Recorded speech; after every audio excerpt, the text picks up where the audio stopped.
రాజకీయ నాయకులు, ఇక్కడున్న ఒక మోసగాడు, వాడు వనమా వెంకటేశ్వరరావు గారు అటు తాస్తాడా?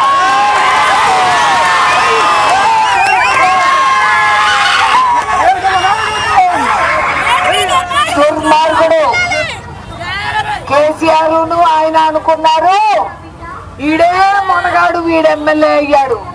ఎమ్మెల్యే అయ్యింది మీ అందరి బలం పైన. ఆడు బలమయ్యండి, గాడిదనిచ్చిన గాడిదని గెలిపించుకుంటాము. అది కాంగ్రెస్ తెలుగుదేశం తమ్ము అనేది వాళ్ళకి అర్థం కావాలి.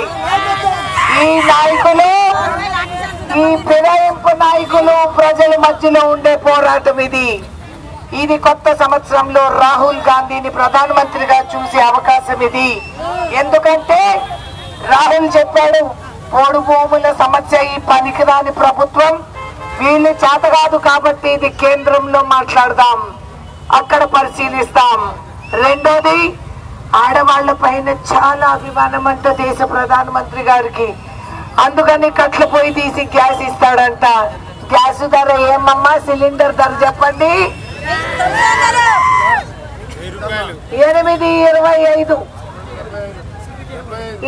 ఈ సిలిండరు ఈయన కన్నీరు తుడిచేది ఆడన్నా సామని బిల్లు చూసామంటే గుండాకి చచ్చే పరిస్థితి ఉంది మనకి.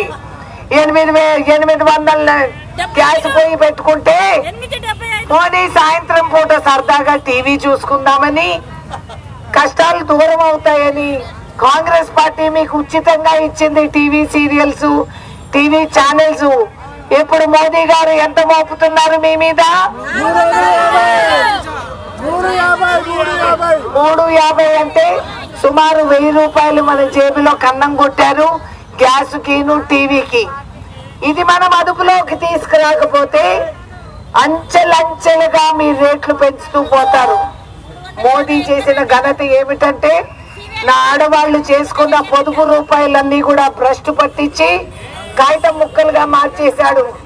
ఇటువంటి చిన్న చిన్న సమస్యలపై జిఎస్టీ అమలు చేశారు.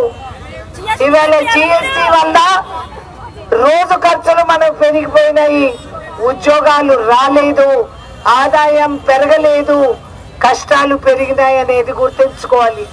అందుకే రాహుల్ గాంధీ చెప్పాడు, సామాన్య ప్రజలకి, ఒక కుటుంబానికి, పేదవాళ్ళకి నెలకి 6,000 చొప్పున డైరెక్ట్ గా మీ ఖాతాలో ఒక డబ్బులు వస్తాయి. మేము మోదీ ప్రధానమంత్రిగా కాదు చెప్పేది. ఆయన ఏం చెప్పాడు? దేశమంతా దొంగలే, వాళ్ళ దగ్గర ఉన్న నల్లధనం అంతా తీసుకొచ్చి మీ అందరి ఖాతాలో 15 లక్షలు వేస్తానన్నాడు. 15 పైసలు పడలేదు. ఈ విధంగా మోసం చేసి ఒకరు సత్తా మీద గెలిచిన వాళ్ళని తీసుకొని వాళ్ళు కేసీఆర్ చక్రం తిప్పుతాడంట. ఇక్కడ బొంగరం తిప్పలేదు కానీ ఈ రోజులో కేంద్రంలో చక్రం తిప్పుతాడంట. ఆ డొక్కు కారు 5 సంవత్సరాలు పాత కారు అది.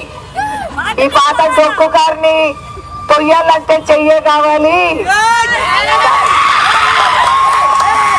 ఆ టైర్ లో గాలి పేరు కూడా చెయ్యే. 5 సంవత్సరాలు పాత కారు మార్కెట్ లో అమ్మితే నీకు 5 పైసలు కూడా రాదనేది అందరికీ తెలుసు. అందుకని మనకి మంచి రోజులు కావాలి. పిల్లల్ని విద్యా హక్కుతో ఇంకా చదివిపించుకోవాలి.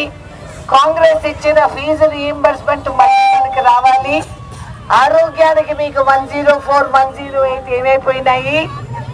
ఆడవాళ్ళకి డ్వాక్రా గ్రూపులు డబ్బులు కూడా దోసుకుంది ప్రభుత్వం. మధ్యాహ్న భోజన పథకంకి వంట చేసిన ఆడవాళ్ళకి జీతాలు లేవు.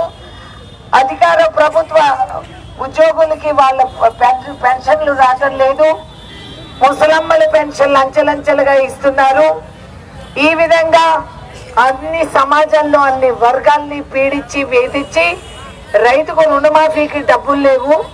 తుక్కు బొంతకు పనికిరాని చీరలు మన మీద పెట్టి కొంచెం మంచి చీరలు కొనలేకపోయినాడు కేసీఆర్. ఆడవాళ్ళకి చీరలు కొనేదానికి పైసలు లేవు కానీ ఎమ్మెల్యే కొనుక్కునేదానికి పైసలు ఉన్నాయంట ఆయన దగ్గర. ఈ రిటైర్డ్ కార్మికులకి ఇంతవరకు వాళ్ళ పెన్షన్లు రావటం లేదు. చదువుకున్న పిల్లలకు ఉద్యోగాలు లేవు. మనకి మంచి రోజులు రావాలంటే ఇవాళ తెలుగుదేశం కాంగ్రెస్ ఇద్దరు కలిసికట్టుగా మనం పోరాడుతున్నాము. హస్తం గుర్తుకు ఓటేసి మనకి రావాల్సిన నిధులు, సౌకర్యాలు, అభివృద్ధి, ప్రోగ్రెస్, డెవలప్మెంట్ అటు KTPS కానీ, ఇటు సింగరేణి కోలియరీస్ కానీ, ఇటువంటి అధికార ప్రభుత్వ ఉద్యోగులందరినీ కాపాడుకోవాలన్నా పేదవాళ్ళకి ఎప్పుడూ కూడా హస్తం నేస్తంగా ఉంది. మీరందరూ చూసే ఉంటారు.